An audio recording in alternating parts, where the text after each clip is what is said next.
हर थां सजना तेरी धक्के शाही नहीं चलनी। हर थां सजना तेरी धक्के शाही नहीं चलनी।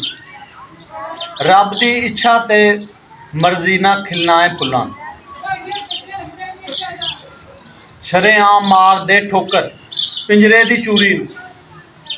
जन्म जात तो माणदे आए जो खुल्लां। जादू ते टूणे ना कोई नुकसान नहीं हुंदा। बोकर झाड़ू उल्टी करके बदल नहीं टलदे। मिलदी ना गुरदासियां मुल गैरत हड्डियां तो। चोरी दे पानी ना झोने नहीं पलदे।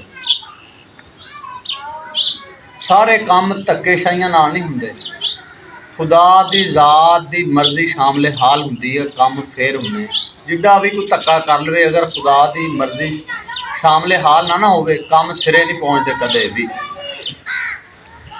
फिर जिहड़े बंदियां नूं आज़ादी की आदत होवे, जिहड़े आज़ादी रहन दे आदी होण, उन्हां नूं तुसीं जिड्डे भी लालच दे लो, जो मर्जी कर लो, वो कदे गुलामी कबूल नहीं करते।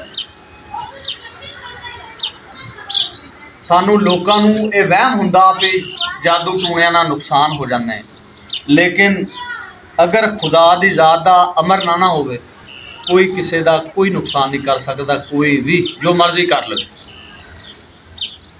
तो जिहड़ी गैरत आ इंसान के खून दे विच शामिल हुंदी आ, उहदी नस्ल दे विच शामिल हुंदी आ, वो हट्टियां दे उत्तों मुल नहीं मिलदी।